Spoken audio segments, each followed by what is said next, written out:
So hello everyone, welcome back to my mini vlog. So welcome to Villa Trinidad. So dari lang ang ilang locations sa Duran Dumalag kapis sa binit lang gid sang dalan kag mahupos gid kadtuan kag kanami gid sang ilang lights kung kagab-ihon kamo magkadto. So it's amazing guys at kanami gid sang ilang swimming pool maka-enjoy kag gid kag indi sang malamig ang tubig. Pwede gid ka warm katama, o diba? So look at this, the beautiful of lighting nila diri sa ila nga resort o ginatawag na Villa Trinidad. So welcome mga kasisi, kung wala pa kamo kakadto siri ginatawag nga villa, pwede gid kamo magbisita kag kanami sang ila nga mga lights kung gabi kag ila nga swimming pool.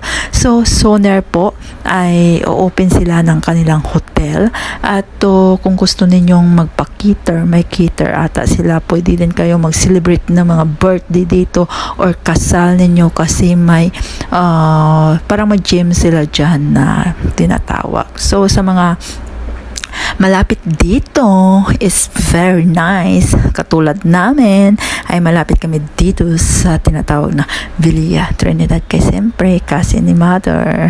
Diba? Ganun lang yun. O diba? Pero wag nyo sabihin na free kami. Hindi kami free. Siyempre nagbabayad po kami. O diba? So I recommend na magpunta kayo dito sa beautiful and amazing ng Villa Trinidad. So ayan. So tangkilikin natin ang atin. O, diba? So, mais, kag pwede po kayo dyan mag-video sa taas. May video po yan sila. And, zoner talaga ay open yung kanilang hotel. O, diba? Pwede kayong mag-upo dyan na mag-picture. So, naglaro-laro po kami kahit, ay nako, kahit bumabagyo na. Kung may kidlat pa dyan, ha? Hindi talaga kami nagpatinag. Talaga nagpunta pa rin kami dito sa Villa Trinidad. Tonight swimming. O, diba? Para naman hindi tayo mahuli sa baleta at hindi tayo mahuli sa pag-vlog dito sa tinatawag na Villa Trinidad.